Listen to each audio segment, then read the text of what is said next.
as a great promise from God.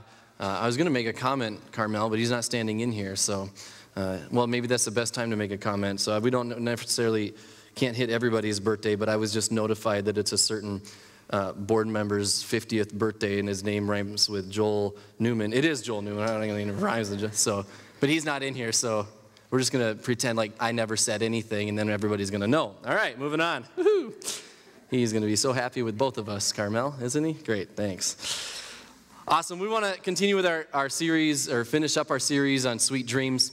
We'll wrap it up today, and then we will, next week, Pastor Dan Johnson will be with us for our 100-year. His dad pastored the church in the 20s and 30s, so that's pretty neat that we're able to have him with us. And then the following week, we'll have Mark Ensminger, our speaker for the parent conference, will be with us.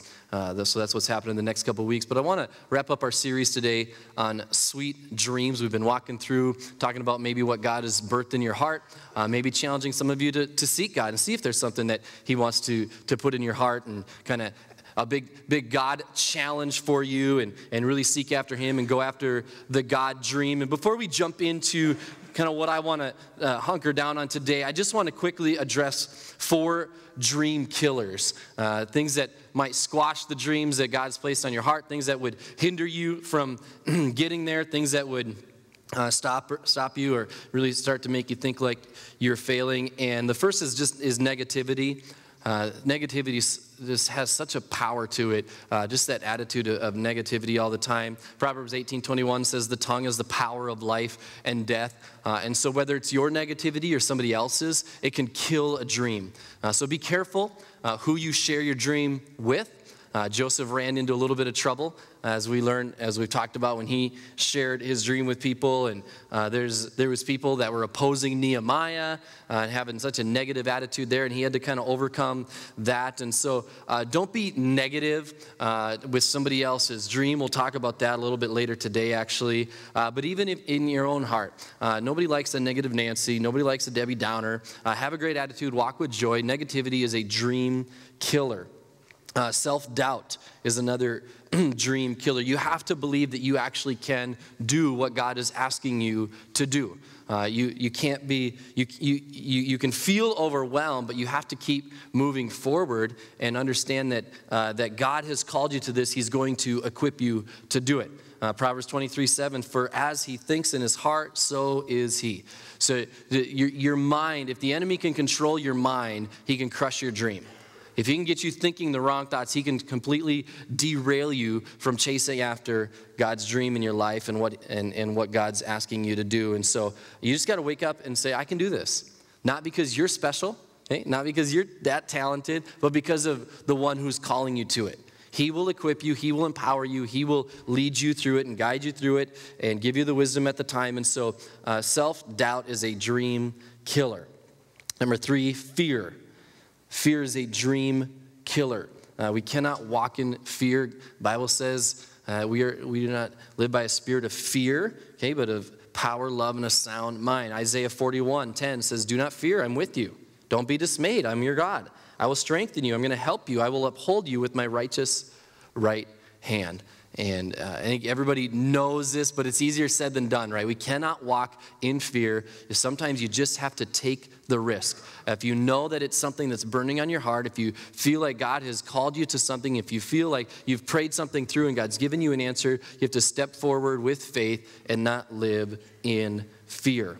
And, I remember talking to a pastor years ago that trying to talk through decisions, and his perspective was this: if we're always praying for God to open a door, and when we say, God, open a door for me and I'll walk through it, but sometimes there's multiple doors open, okay, and we're afraid to step through because we're afraid to make the wrong choice. I don't know if you've ever been in that position. I've been in that position before. But if I do this, what if that was the right choice? And you start overthinking everything. And he said, if I'm going to pray for God to open doors, I'm also going to pray and expect God to close doors. And so sometimes you just have to start walking, pick a door, start walking, and expect and pray that God's going to close that door if that's not the right decision. And then back up, say, okay, let's go this route. So we can't live in fear. Then we will just never get anywhere. And then finally, another dream killer is impatience. impatience. We get so antsy. We got to do, guess what God's called me to do, rah, rah, rah, and we go. And the timing isn't right. Timing with God is so important. Sometimes we don't think God answers our prayer quick enough, and so we try to force the issue sometimes, and we cannot do that. Habakkuk 2:3 says, for the revelation, other versions says vision, for the vision awaits an appointed time. It speaks of the end, and it will not prove false. Though it linger, wait for it. It will certainly come, and it will not delay. And so we have to work in God's timing. You can't force an issue. You see, you got to be patient and walk, but at the same time, you can't be lazy and just sit around and wait. And so you're saying, well, so what are you saying, Dan? Be patiently aggressive. There, chew on that one. But that's kind of how we have to walk with God a little bit.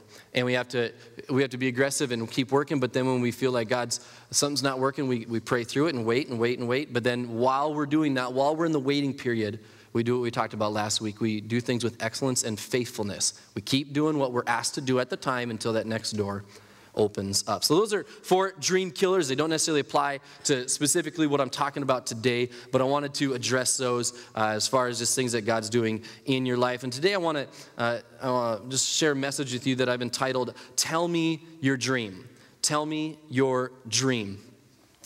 And I want to I want to talk about our responsibility in helping others achieve their dreams. In your effort of chasing down maybe what God has asked you to do, or in your effort of really seeking God and figuring out how God's going to use you, in all of that, what cannot be lost is us getting tunnel vision and forgetting about the other people that are walking alongside us. They are also trying to do what God's asking them to do, and we need to be aware of that and help them get there, because the resources you have, the skills that you have, the anointing you have, whatever it might be something they need to get them going in the right direction, to propel them to the next thing. When I look back at my life, man, there's been so many influential people that have gotten me to this spot. And none of us do anything alone.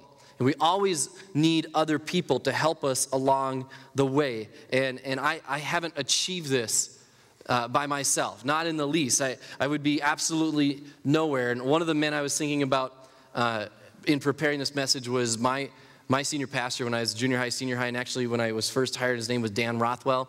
He was the pastor of the Assembly of God Church in Fargo for many, many years, and he was just an incredible man of faith, of prayer, you name it, just an incredible man. And I don't know if he saw what he saw in me as a junior hire, senior hire, okay? I didn't see a lot of myself, all right? But he must have seen something and identified it, because looking back, I didn't notice it at the time, but looking back at it, he invested in my life, and he was drawing that dream of being a pastor. He was drawing that out of me. He was putting me in a position to sometimes fail, sometimes succeed, but putting me in a position to learn and experience that kind of pastoral leadership, even at a young age. When I was in high school, they utilized me a couple times in the church, just even as a high schooler, to kind of put me in a place of leadership. And he would have conversations with me. It was a fairly large church. And to feel like I had that connection with the pastor was pretty cool as a senior hire. I obviously knew my youth pastor, but Pastor Dan was the top guy. And so that was a big deal. And then even when I went to college, I actually had a room next to his son. And so when him and his wife Wanda would come and visit, they would spend time with me. We'd go out, they'd take me out to dinner when they would go out with their son, and they would continue to invest. I'd get cards from him while I was at college, just encouraging me, and he'd check in on me, how things were going. And what I didn't know is God was up to something behind the scenes, prepping something to have me go back to that church and be on staff underneath his leadership.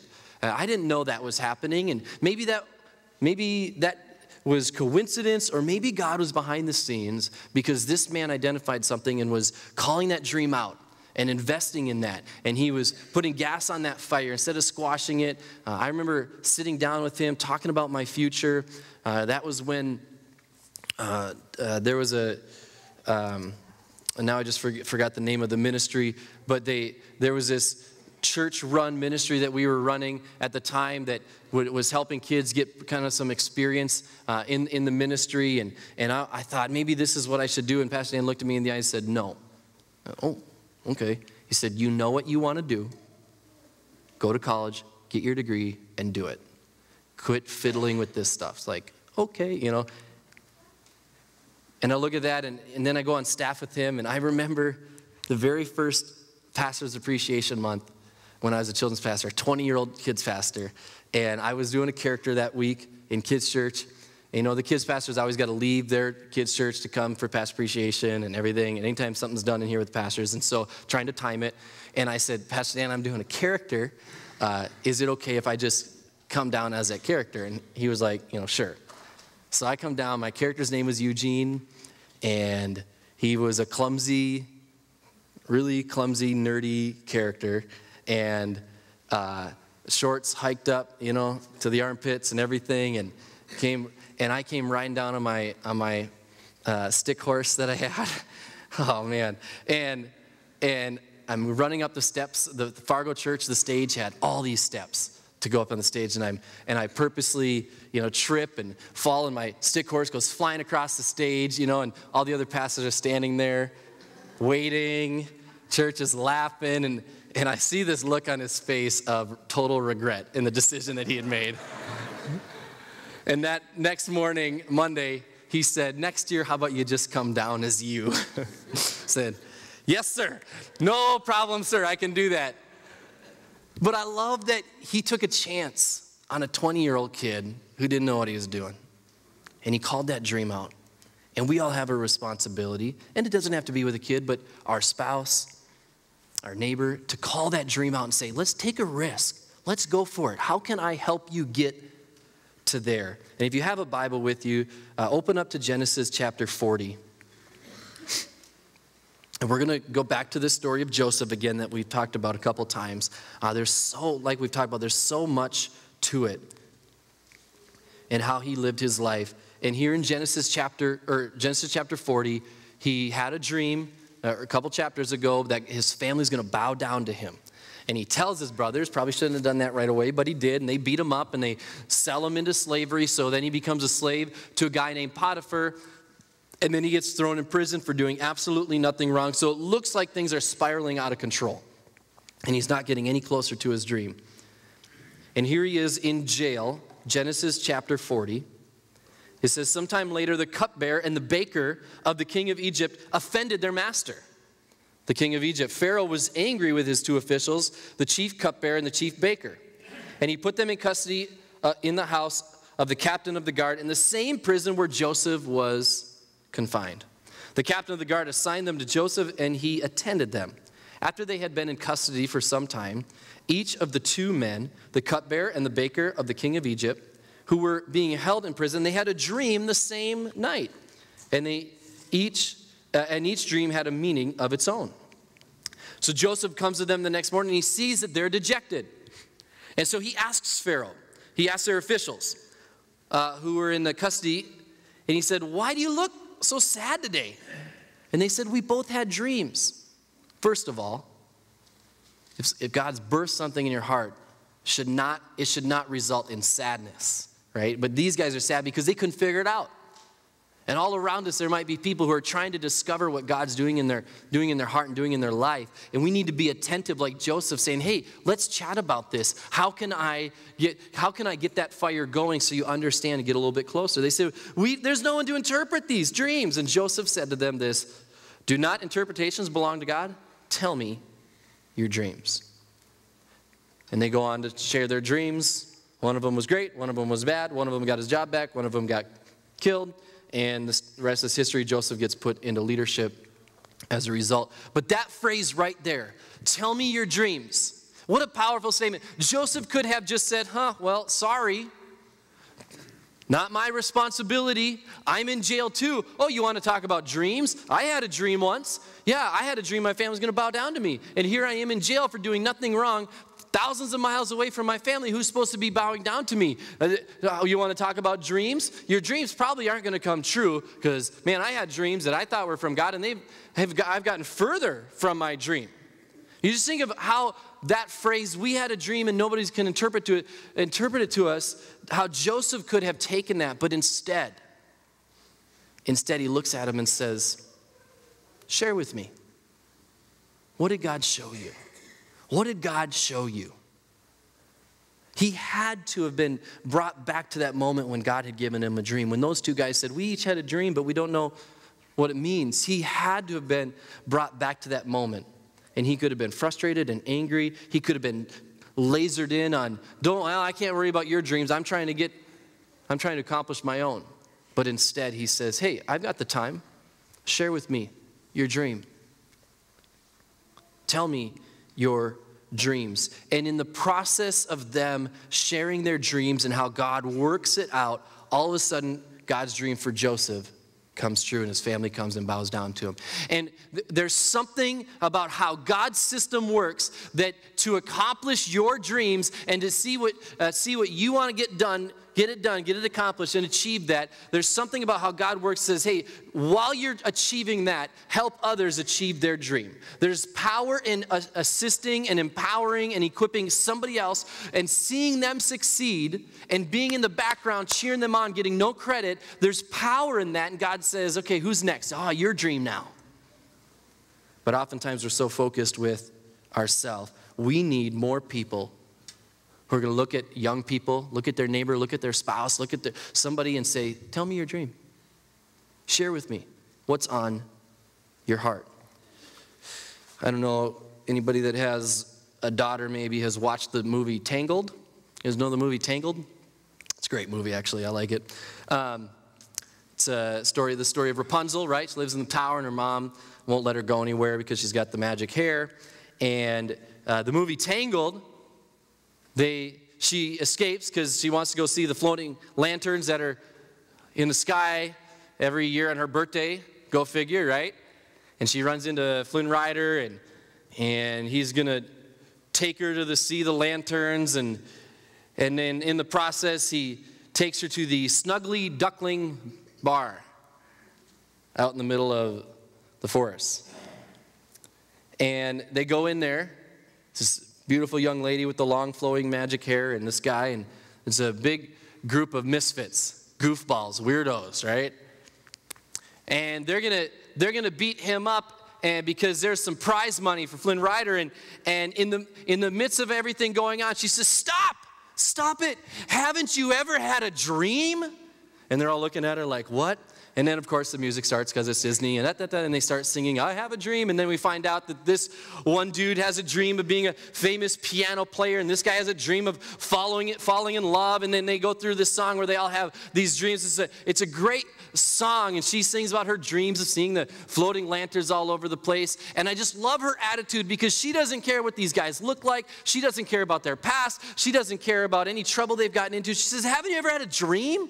Let's talk about our dreams a little bit. Let's talk about what you really, really want to do. This isn't what you want to do, just sitting here hanging out with your buddies. This isn't truly what's on your heart. There's got to be more. And I think we should be walking around looking at our young people, looking at others in our life saying, hey, there's got to be more. Share with me what's on your heart not so I can crush it, but so I can get you there.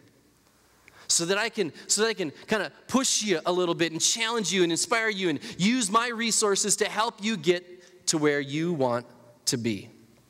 There's a story in the Bible that I want to kind of draw our attention to in Exodus chapter 17. Exodus chapter 17 is the story of Moses and Joshua. They've escaped out of Egypt, and they are heading to the promised land, the land that God was going to give them, the land named Canaan. And so they're in the wilderness. And here we have a story of Moses and Joshua. Joshua kind of became Moses' little right-hand man. Aaron was there. His brother Aaron was going to help him. But then there's Joshua as well. And Joshua, we read about, he hung out in the tent of meeting, the tabernacle, seeking God, even after Moses left. And it just turned into an incredible leader. But this is early on in his life. In verse 8, it says the Amalekites came and attacked the Israelites at Rephidim. Moses said to Joshua, choose some of our men and go out to fight the Amalekites. Tomorrow I'm going to stand on top of the hill with the staff of God in my hands. And so Joshua fought the Amalekites as Moses had ordered. And Moses, Aaron, and Hur went to the top of the hill. As long as Moses held up his hands, the Israelites were winning. But whenever he lowered his hands, the Amalekites were winning. When Moses' hands grew tired, they took a stone, they put it under him, and he sat on it. Aaron and Hur held his hands up, one side and the other, one on one side, one on the other, so that his hands remained steady till sunset. So Joshua overcame the Amalekite army with the sword, and then the Lord said to Moses, write this on a scroll as something to be remembered, and make sure Joshua hears it. I love this story. Especially just the idea of empowering the next generation and things like that. It's kind of a humorous story. Like the ADD in me, like I've really processed this whole idea. Moses, they're going to fight the Amalekites, and so they're all, Joshua and the Israelites are down here, and the Amalekites are down here. Moses and Aaron and Hur are up on this hill, and they can see everything playing out. And Moses has his staff, which is important. His staff was his thing. Okay, that was his jam, as the kids would say, right? And so he took that wherever he went, and there was an anointing that went. I mean, his ministry was basically his staff. He'd hit something, he'd speak, he'd stick it in the ground. Things happened, okay? He'd point, and there'd be a 10 plague. So things happened with his staff, and so he holds up the staff in his hands, and all of a sudden the Israelites are winning. This crazy thing going on. But then, of course, he gets tired, and he's like, ooh, and his arms come down. He's shaking things off, and then they realize Aaron and Hur are probably like, Moses, put your arms back up. Yeah, what? Oh, we're winning. Oh, that's interesting. No, put your arms back up. I'm sorry, what? And so, like, I can only imagine the conversation going on top of the hill. Moses, put your arms down. Oh, that's weird. Put them back up again. Crazy. Watch them two. Oh, now that guy's losing. Now put him back up, right? And if it was me up there, I'd be like, anyways. And so they're watching this, and they realize, Moses, you got to keep your hands up.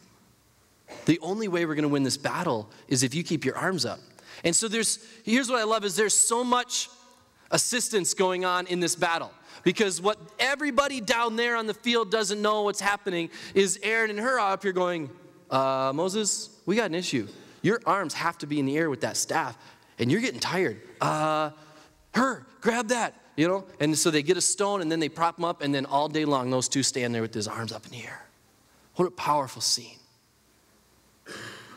See, every person needs an Aaron and Hur standing right there, supporting them, holding you up. Every person needs that. And we need to ask ourselves, who can I be an Aaron or a Hur to? Who in my life can I reach out to and say, I'll be your Aaron, I'll be your Hur, I'll be there to stand when you get tired, when you get frustrated, when you're looking at your life laying out before you, when you look at your job or your ministry, when you look at everything just kind of, and there's a battle going on, and you're frustrated and you're getting tired, I'll be right there to hold your arm up.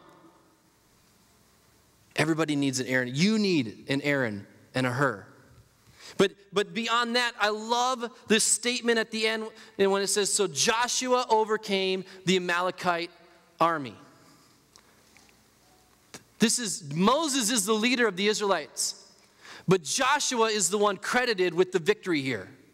Joshua is the one that when they get back and they're marking up the stats, Joshua is the one that gets credit for beating the Amalekites. This isn't Moses and the Amalekites, it's Joshua and the Amalekites. Even though Moses was the one directly responsible for the victory that day, Joshua gets recorded as the victor. Joshua gets marked down as the one who beat the Amalekites. And this is how I think somebody's chasing their dreams. Joshua would become known as this great man of war, and he took down many armies. He was in a lot of battles. He must have been a great soldier because he went through so many battles, and he led the way and never died in all those battles.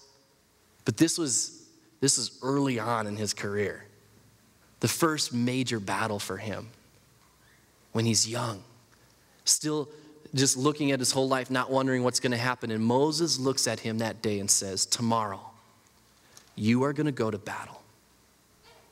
You are going to go fight, and you're going to win, Joshua. Your dream, Joshua, you got all these dreams of what's going to happen in your life. It starts today. It starts tomorrow. You're going to go out there, but you're not going out alone. Me and Aaron and Hur, we're going to go up to the top of the hill, and we're going to make sure you win that battle. But when it's all said and done, They're going to be high-fiving you, Joshua, because you're the one who won the battle. And I think that's such a powerful concept. Moses, in this moment, did not care who got the credit. For him, it was winning the battle, getting to the end goal. And he allowed Joshua. And then God tells Moses, write this on a scroll and make sure Joshua hears about it. Make sure Joshua remembers this moment, because you're speaking into his life. You're speaking into his dreams. You're calling him out. You're challenging him in this moment. Record this, baby, Moses. Get it written down, because Joshua needs to remember the day that he really got pushed off the ledge. He needs to remember the day I gave him the victory, and the day that Aaron and Hur and Moses stood on top of that hill. The people around you, your family members, your coworkers, everybody's got dreams. Everybody's got something they want to get accomplished. And oftentimes we get so caught on what we're doing, and we forget about what the other people are trying to accomplish. We forget about the dreams God's placed in our heart. And possibly one of the best ways to achieve your dreams is to help somebody else achieve their dreams. I look at, as a staff member, when we were kids pastors, I remember somebody talking to me, telling me, Dan, God calls a man or a woman to a city and a staff to that man. You're not there, and this is when we were in Williston, and I remember them saying, you're not there for Williston, you're there for Pastor Chris. That's what you got there. And so we did everything we could to serve him. It wasn't because we had this great love for Williston, and we did, but we were there because God called us to serve that man, to help his dreams become a reality. Now, as a lead pastor, I look to my boss, Winston, our superintendent of the district, and I've had the conversation with him. Hey, you're in charge. You are now my pastor. If there's something you want to get done, put mine at first on the list. We'll help you get it done. Because our responsibility is to help part of our responsibility is to help your dreams come true. When we do this, it reminds us that it's not about us. Helping others succeed is one of the best ways to keep your pride in check. Isn't it terrible when you do a ton of work and somebody else gets the credit? Oh, that's the worst. I hate that feeling. I hated group projects in school. Golly. Like, you know what? You two just back off. I'll just do this, right? I didn't want. But you see somebody up there doing a presentation, and everybody's like, great job. And you're thinking, I wrote everything he said and made the slides for the presentation. And everything within you wants to stand up and let everybody know. But when you're able to resist that and just let everybody recognize the person that did that part of the work, it keeps your pride in check. And so when you're able to help somebody else succeed and somebody else get applauded and you're in the back knowing all the work you did, but you don't need to step forward and get credit for it, it keeps your pride in check. I remember hearing once, it's amazing what we can accomplish when nobody cares who gets the credit. It's amazing what we can accomplish when nobody cares who gets the credit.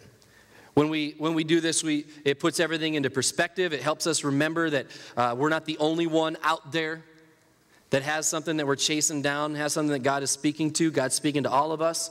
It allows God to control the timeline. When we are helping others with their dreams and helping others with what God's put on their heart, it allows God to control the timeline. We're not forcing our own because we recognize, hey, my dreams are going to come. What God's doing in my heart, I'm going to work towards that, but I'm not going to force it. In the meantime, while I'm being diligent, I'm going to look around and say, who can I get to their end goal? You cannot expect people to help you with your dream if you don't do the same with somebody else's. It's a risk sometimes to believe in people because some people are going to prove you wrong, but anybody can believe in somebody after they've had success. The risk is to believe in somebody before they succeed. And I believe that's what God would ask all of us to do. It's time to go to somebody and say, tell me your dream. What can I do to get you there? Pastor Jake, you can come on up. And I think of that story of that little boy that I shared about the parenting conference. That's what I'm talking about. Okay, son, you feel like you're called to ministry? What can we do to get you there?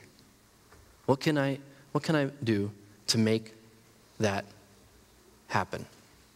There's a story of a kindergarten teacher who took what appeared to be maybe an inconvenience and turned it around and made it a huge teaching lesson. You see, one day, one of her little boys after recess came back inside with an injured pigeon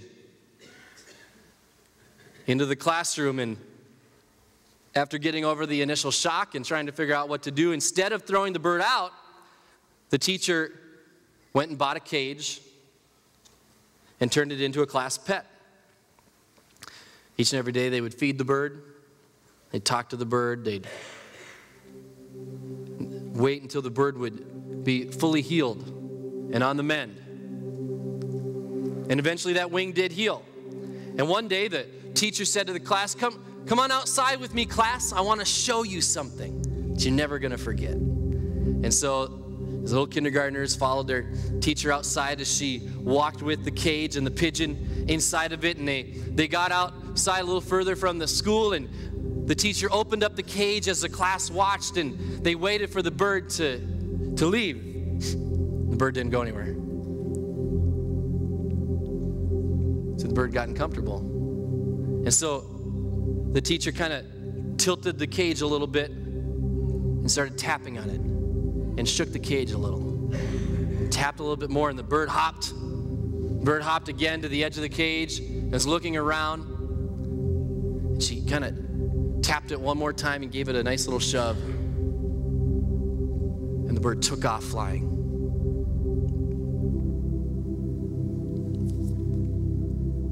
There's people all around us, especially young people, who need somebody in their life who are going to tap that cage and say, let's get going. You don't want to be in this cage. You think it's comfortable. You think it's nice. You like that we're taking care of you. It's safe. You're protected. But this is not what you're called to be. This is not what you're called to do. You're called to be free, to go, to fly, to soar. And the only way you're going to make that happen is if somebody taps that cage and makes you a little bit uncomfortable. And so as you are pursuing what you feel maybe God has called you to, or maybe you're still seeking and saying, Lord, is there something you're speaking to me about? We've done this whole series about dreams, and I just kind of living my life. As you're doing that, don't forget that there's other people that are landing in your same cell like Joseph. And it's time to look up, recognize them, and say, tell me your dream. What is it that's on your heart? And how can I help you get there? Why don't you stand with me?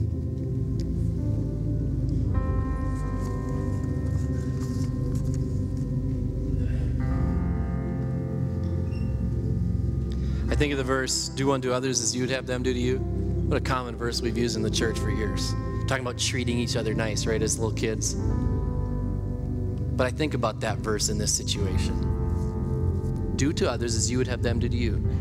If I'm going to look around and hope that that person gets me to the end goal, and that person gets me to the end goal, and that person gets me, then I need to start looking around saying, how can I get you there?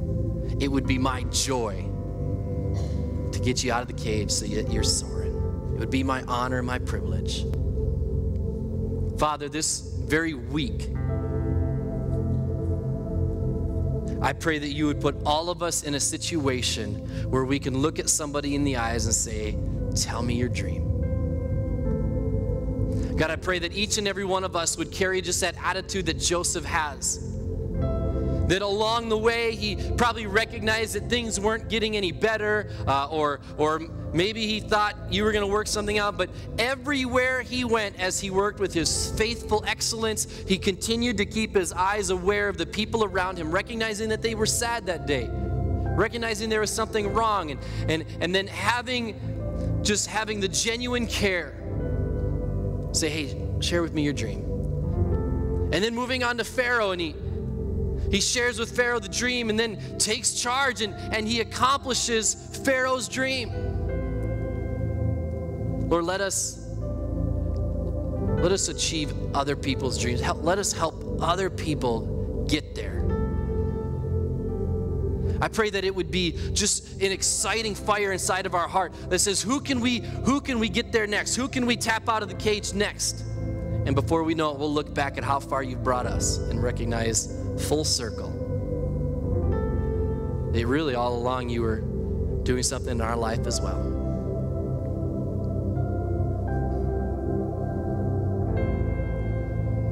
Lord, we've talked about now dreams for a handful of weeks. And I truly pray, God, that this building would be a place where dreams are birthed. And that there would be something about this body, this group of believers, that has the tenacity to chase down some of the impossible, to chase down the things that people say can't be done. To really grab a hold of this community and do everything that you're calling us to do. Pray this body would be the one that holds each other up like an Aaron and a Hur.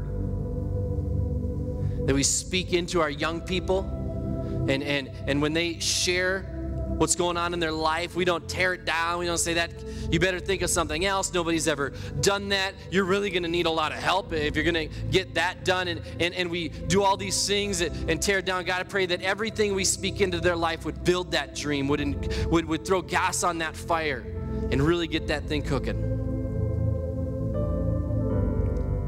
Thank you, God, that you still speak to us today, just like you did in the Old Testament, New Testament, and for the last 2,000 years. And I pray that you continue to speak to us. As Scripture says, as old men will see visions and young men will dream dreams. God, I just pray that would continue to take place on a daily basis in our homes, in our prayer closets, in our cars, in our workplaces here at church. In Jesus' mighty, powerful name, amen. Amen. God bless you. If you need prayer for any reason, we'd love to pray with you up front. A couple of us will linger up here. Sunday school starts here in about 10 minutes.